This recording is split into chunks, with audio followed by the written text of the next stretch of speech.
ကျွန်တော်ဒီနေ့ပြောပြပေးမယ့်အကြောင်းလေးကကာတွန်းရေးဆွဲနေအပိုင်းနှစ်ပေါ့နော်အပိုင်းနှစ်မှာဘာတွေအဓိကပါဝင်မလဲဆိုတော့ကျွန်တော်လေယာခွဲတဲ့အပိုင်းတွေပါမယ်ကျွန်တော် sketch ဆွဲတဲ့အပိုင်းတွေပါမယ်ပြီးခါကျရင်ကျွန်တော်ကာလာဖြည့်တဲ့အပိုင်းတွေပါမယ်ဒီကောင်လေးကအရန်အောင်မှလွယ်လွယ်ကူကူလေးကျွန်တော်လုပ်ပြပေးထားတယ်အရန်အောင်လည်းလွယ်တယ်လိုက်လို့လည်းအရန်အဆင်ပြေတယ်ပေါ့နော်ဆိုတော့ဒီကောင်လေးကြည့်ပြီးသွားပြီဆိုရင်အင်္ဂါလေးထပ်ပြီးဖို့ကျွန်တော်ပြောပေးချင်ပါတယ် comment မှာဖြစ်ဖြစ်ပေး messenger မှာဖြစ်ဖြစ်လာပြီးတော့အင်္ဂါလေးထပ်ရင်းနဲ့စာရေးလည်းမေးလို့ရပါတယ်အဲ့တော့ကျွန်တော်တို့စပြီးတော့လုပ်ကြည့်အောင်ပေါ့နော် my gallery ရဲ့တစ်ချက်ဝင်လိုက်မယ်ဝင်ပြီးသွားပြီဆိုရင်ကျွန်တော်တို့ကကိုယ့်ရဲ့ gallery ထဲယူမှာဖြစ်တဲ့ကြောင့်မလို့ screen ရဲ့ဘယ်ဘက်အောက်ဆုံးပေါ့နော်ဘယ်ဘက်အောက်ဆုံးမှာဒီ plus sign လေးတွေ့လိမ့်မယ် plus sign လေးတွေကိုတစ်ချက်ဝင်ပြီးပါပြီးတဲ့ခါကျရင်ကျွန်တော်တို့ကကိုယ့်ရဲ့ gallery ထဲကပဲယူမှာဖြစ်တဲ့ကြောင့်မလို့ import picture လေးတွေကိုရွေးပေးပါဆိုတော့ဒီကနေပေါ့နော်ကိုဆွဲမဲ့ပုံလေးကိုကျွန်တော်တို့ကရွေးလိုက်မယ်ကျွန်တော်ကလွယ်လွယ်ကူကူလေးအားလုံးလိုက်ဆွဲလို့ရအောင်ပေါ့နော်ဒီပုံလေးနဲ့ပြပေးမှာဖြစ်တယ်ဒီမေးတာကျတော့သူကဘာဖြစ်လို့ဒီလိုမျိုးပုံစံလေးမေးတာလဲပေါ့နော်ဆိုတော့ကသူကအဖြူမဲယူမလားလို့သူကမေးတာပေါ့နော်အကယ်ကိုကအဖြူမဲနဲ့ဆွဲချင်တာဆိုရင် okay နေလို့ရတယ်မဟုတ်ဆိုရင် cancel နေလို့ရတယ်ကျွန်တော်က cancel ပဲနှိပ်လိုက်မယ်ပေါ့နော်ဆိုတော့ဒီလိုမျိုးလေးရလာပြီအဲဆိုရင်ကျွန်တော်တို့ဒီလိုမျိုးရလာပြီဆိုတာနဲ့ကျွန်တော်လိုက်လို့ရမယ့် step လေးတွေကိုကျွန်တော်ပြောပြပေးမယ်တခြားလေးမှတ်ထားပေးပါပထမဆုံး step ကကျွန်တော်တို့ပုံရွေးပြီးခြင်းမှာကျွန်တော်လေယာခွဲမယ်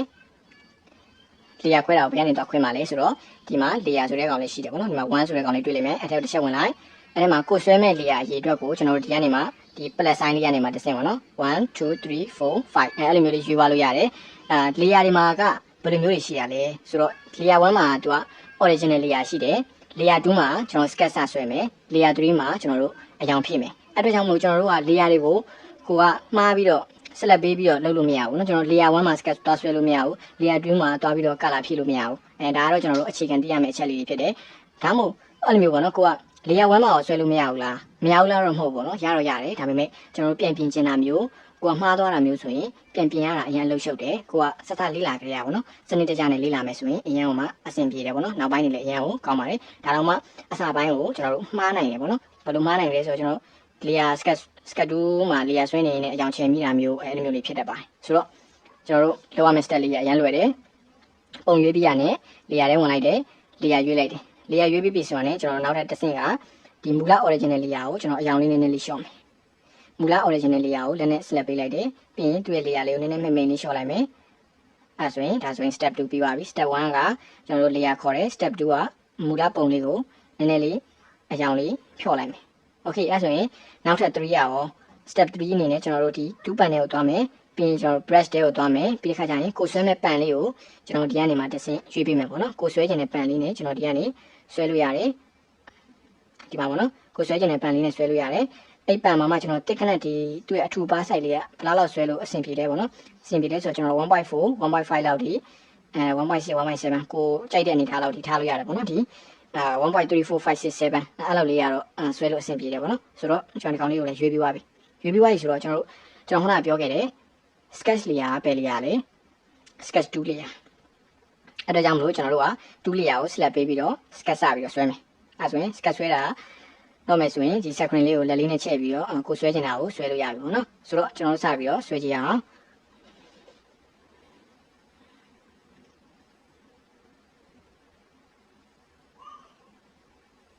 အဓိကပေါ့နော်ကျွန်တော် sketch ဆွဲတဲ့ခါကျရင်သူ့ရဲ့မြင်းချောင်းလေးတွေတစ်ခုနဲ့တစ်ခုဆက်နေရမှာဖြစ်တယ်ပေါ့နော်ကျွန်တော်ဒီလိုမျိုးခပါလို့မရဘူးပေါ့နော်သူ့ရဲ့လေယာလေးတွေကဒီလိုမျိုးလေးတစ်ခုနဲ့တစ်ခုဆက်နေရမှာဖြစ်ပါတယ်မဆက်ခင်ရင်ဘယ်လိုဖြစ်မှာလဲမဆက်ခင်ရင်ကျွန်တော်ကာလာရှယ်တဲ့ခါကျရင်အရန်ရန်ကမှဒုက္ခရောက်တယ်ပေါ့နော်ကာလာရဲ့ပြန့်သွားတာမျိုးကိုဆွဲထားတဲ့ပုံစံတိုင်းမဟုတ်တာမျိုးပေါ့နော်အဲ့ဒါကြောင့်မလို့ကိုကဆွဲကြတဲ့တခါလေးတည်တည်စီတာလေးအာရုံစိုက်ပြီးတော့ဆွဲပြပါ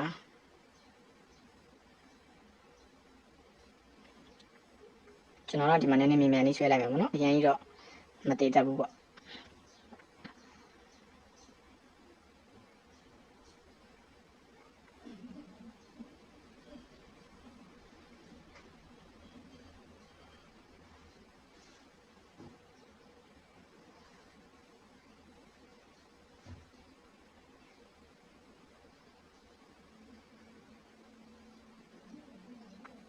ဒီအောင်လေးနည်းနည်းလေးကြော်ကြည့်လိုက်လို့လည်းရပါတယ်ပေါ့နော်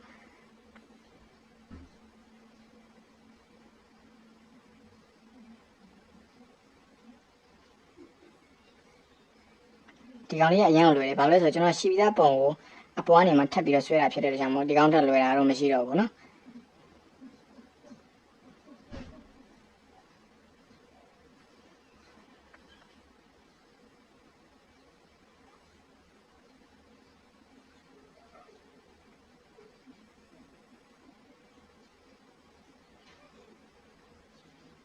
ကျွန်တော်အမြင်ပဲဆွဲလိုက်တယ်နော်ကိုကတော့ဆွဲမယ်ဆိုရင်တည်တည်ချာချာလေးဆွဲပြပါအဲ့မှာကျွန်တော်ကာလာချဲတဲ့ခါကျရင်အဆင်ပြေမှာ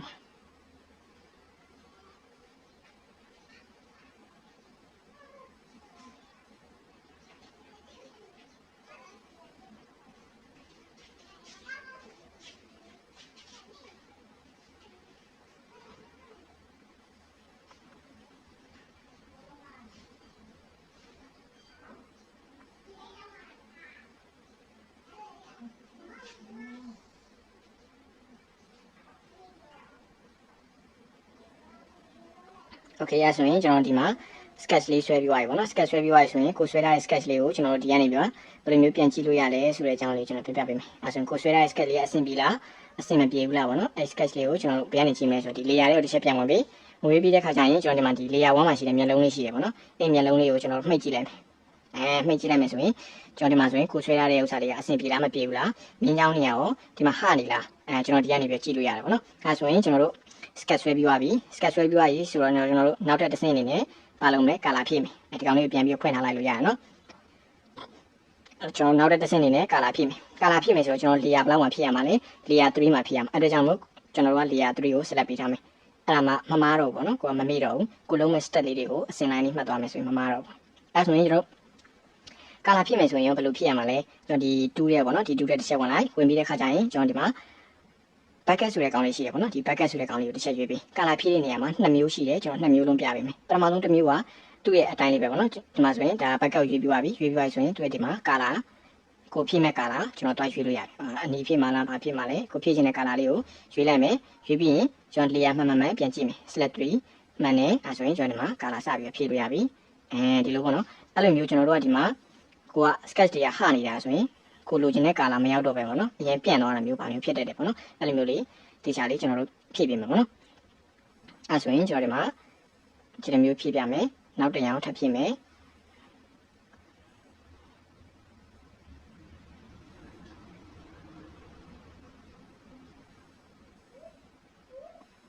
ဒီလိုမျိုးပေါ့နော်ဒါကတော့ကျွန်တော်တို့သူ့ရဲ့ဒီ bucket တွေကအရောင်လေးဖြည့်ပြတာပေါ့နော်အဲ့လိုမှမဟုတ်ဘူးကျွန်တော်တို့ကသူ့ရဲ့ origin နဲ့အရောင်လေးကိုပဲလိုချင်တာဒီလေးကအရောင်ကြီးမလိုချင်ဘူးအဲ့တော့ကျွန်တော်တို့ဘယ်လိုဖြည့်ရမလဲဆိုတော့ကျွန်တော်ဒီမှာပြပြပေးမယ်ဒီကောင်လေးကိုမျက်လုံးလေးပြန်ပြီးဖွင့်ပေးပါနော်ဒီကောင်လေးကိုမျက်လုံးလေးဖွင့်လိုက်ဖွင့်ပြီးတဲ့ခါကျရင်ဒီ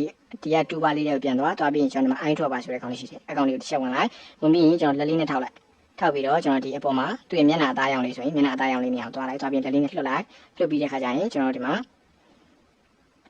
ကိုက layer 3ကိုရွေးထားရတယ်ပေါ့နော်ဒီကောင်လေးကိုမျက်လုံးလေးပြန်ပြီးတော့တစ်ချက်ပြန်မိတ်ပြီးတဲ့ခါကျရင်ဒီလိုမျိုးလေးလုပ်ပြီးပေါ့နော်ဆိုတော့ကျွန်တော်ဒီမှာ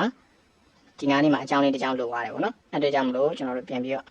sketch မှာနည်းနည်းလေးလိုရတယ်အဲ့ဒါကြောင့်လို့ဒီနားလေးကိုပြန်ဆက်လိုက်မယ်ဆိုတော့နော်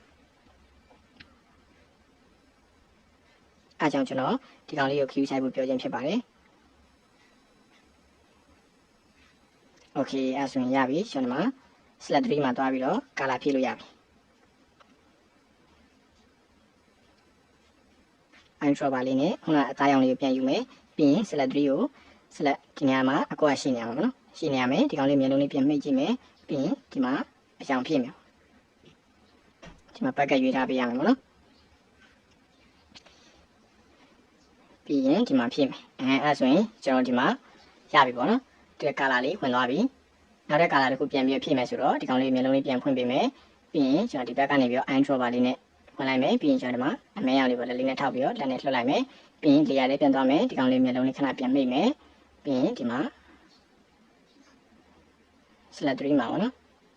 layer လေးဖြည့်လိုက်မယ်အဲ့ဆိုရင်တခြား color သူ့ရဲ့ original color လေးဝင်သွားပြီပေါ့နော်ကျွန်တော်တို့အဲ့လိုမျိုးအနေနဲ့ကျွန်တော် color လေးတွေကိုဖြည့်ပြီးတော့ဖြည့်သွားလို့ရရင်ဖြစ်ပါတယ်ကိုကြိုက်တယ်လို့ဖြည့်လို့ရတယ်ပေါ့နော် intro ပါနေမူလ color ရောင်မဟုတ်လေကျွန်တော်ဒီကနေပေါ့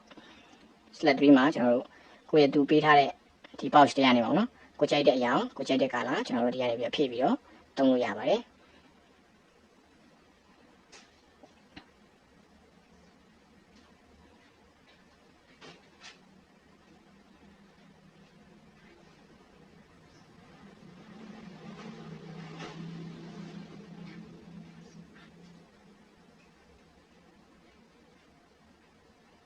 ကြောင်လေးမျိုးစုံဖြည့်လို့ရတယ်ပေါ့နော်ဒါတော့ကိုယ့်ကိုတစ်ချက်အားလုံးပဲစမ်းကြည့်ပေးကြပါနော်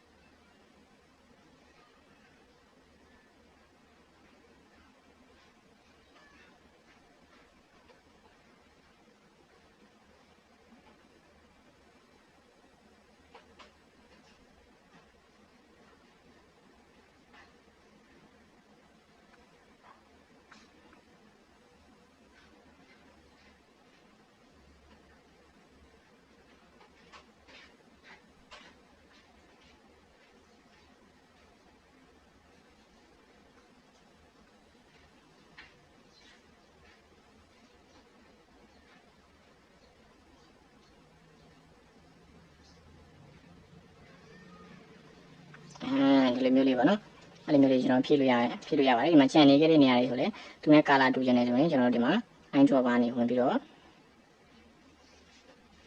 ဒီမှာဖြည့်လိုက်ပေါ့နော်အဲ့လိုမျိုးလေးဖြည့်လို့ရတယ်အဲ့လိုမှထပ်ပြီးတော့ကိုကဒီအပွားနေပေါ့နောက်တဲ့ sketch line လေးတစ်ခုထပ်ပြီးတော့လိုက်ချင်တယ်ဆိုလဲရတယ်နောက်ထပ် layer တစ်ခုရွှေ့ပြီးတော့ကျွန်တော်ဒီကနေမှတစ်ဆင့်ကျွန်တော်ခုန brush လေးပြန်ယူမယ်ကျွန်တော်ဒီလိုတဲ့အပိုင်းလေးပေါ့နော်ဒီမှာဆိုရင်ဒီကောင်လေးမျိုးလုံးလေးပြန်ဖြောက်ကြည့်မယ်ဘာတွေလိုမလဲပေါ့နော်ဒီမှာဆိုရင်နှာခေါင်းလေးတွေပါလေးလိုမှာပေါ့ဆိုတော့ဒီကောင်လေးပြန်ဖွင့်လိုက်မယ် layer 3မှာတွားပြီးတော့ကျွန်တော်အရောင်လေးကအနက်ရောင်လေးနဲ့ဆွဲပြမယ်ပေါ့နော်ဒါဆိုရင်ဒီလိုမျိုးလေးရသွားပြီပေါ့နော်အဓိကတော့ကျွန်တော်လွယ်လွယ်လေးပါကာလာချဲတဲ့အပိုင်းလေးမှာကျွန်တော်တို့နည်းနည်းလေးပေါ့နော်နည်းနည်းလေးအဲ့ဒါလေးအာရုံစိုက်ပြီးရင်ကျွန်တော်ရပါပြီဆိုတော့ဒီအပိုင်းမှာကျွန်တော်အစအနေဆုံးပြန်ပြောပြသွားမယ်ပထမဆုံးကျွန်တော်တို့တပ်ပုံတစ်ပုံကိုရွေးလိုက်တယ်ရွေးပြီးတဲ့ခါကျရင်ကျွန်တော်ဘာလုပ်လဲဆိုတော့တပ်ပုံတစ်ပုံရွေးတယ်ရွေးပြီးတဲ့ခါကျရင်နောက်ထပ် layer ခေါ်လိုက်တယ် layer ခေါ်လိုက်တယ် layer 1 2 3 4ခေါ်တယ် copy mura original အရောင်လေးကိုနည်းနည်းလေးဖြော့လိုက်တယ်ဖြော့ပြီးတာနဲ့ကျွန်တော်ဒီမှာပန်နဲ့သွားပြီးတော့ brush ပန်ရွေးတယ်ရွေးပြီးရင်ကျွန်တော်ဒီမှာ sketch tool မှာစပြီးတော့ကျွန်တော် sketch ဆွဲတယ် sketch ဆွဲပြီးသွားပြီဆိုတာနဲ့ကျွန်တော်တို့ကောင်းမကောင်းလေးပြန်ပြီးတော့မျက်လုံးအမိတ်ဖွင့်လေးနဲ့ကျွန်တော်ပြန်ကြည့်တယ်okay အဆင်ပြေသွားပြီဆိုရင်ကျွန်တော် select 3ကို select ပေးတယ်ပြီးရင်ကျွန်တော်ဒီ select 2ကနေမှတစ်ဆင့် background ကိုရွေးတယ် pouch 1ကနေမှတစ်ဆင့်ကျွန်တော်တို့ကိုဖြည့်ခြင်းတဲ့အရောင်လေးကျွန်တော်ဒီမှာဖြည့်တယ်ပေါ့နော်ပြီးပါပြီဆိုတော့ကျွန်တော်တို့ကစေးတဲ့နေရာမှာနှစ်ခုရှိတယ်ပေါ့နော်စေးတဲ့နေရာမှာကျွန်တော်တို့ကဘယ်လိုစေးမလဲဆိုတော့ back key လေးတစ်ချက်နှိပ်ပြီပေါ့နော်ဒီလိုမျိုး back key ဖုန်းရဲ့ screen back key ကိုတစ်ချက်နှိပ်လိုက်နှိပ်တဲ့ခါကျရင်တွေ့တယ်မှာCS transparent PNG အနေနဲ့ပဲစေးမှာလားဒါမှမဟုတ် CS PNG အနေနဲ့ပဲစေးမှာလားသူကလည်း PNG ကျွန်တော်တို့က PNG အနေနဲ့ပဲဒီလိုစေးပြီပေါ့နော်ပြီးတဲ့ခါကျရင်ဒီ select နေရာမှာကျွန်တော်ကဒီကောင်လေးကိုမျက်လုံးလေးပိတ်ထားခဲ့ပြီးရင်လည်းရတယ်မပိတ်ထားဘဲနဲ့စီရင်လည်းပိုကောင်းတယ်ကိုလက်ရအတိုင်းကိုလိုချင်တယ်ဆိုရင်တော့ဒီကောင်လေးကိုပိတ်ထားခဲ့ပါတော့ပိတ်ထားခဲ့မယ်ဆိုရင်ဒါဆိုရင်ကိုလက်ရနဲ့ကိုလက်ရအတိုင်းပုံစံတိုင်းလေးထပ်မှာပေါ့နော်ကျွန်တော်တို့ဒီမှာအမြင်ဆွဲလိုက်တဲ့ဖြစ်တဲ့အတွက်ကြောင့်ပုံကတော့အဲ့လောက်အရင်မလှဘူးပေါ့နော်ကိုကင်ဆွဲမယ်ဆိုတော့တတိရှာလေးစနစ်တကျလေးတခြားပုံလေးတွေပေါ့နော် draw အရုပ်လေးကနေစပြီးတော့ဆွဲပြပါအဲ့ဆိုရင်ပို့ပြီးတော့အဆင်ပြေပါလိမ့်မယ်အဲ့ဆိုရင်ရပါပြီကျွန်တော် back key ထွက်ပြီးတော့ save နှိပ်လိုက်ရင်ရပြီပေါ့နော်အားလုံးကျေးဇူးတင်ပါတယ်ကျွန်တော်နောက်ထပ် project တွေမှာဆက်ပြီးတော့တွေ့ပါမယ်အဓိကကတော့ကျွန်တော်တို့ layer ခွဲတဲ့ဘက်လေးတတိထားပေးရမယ်ပေါ့နော်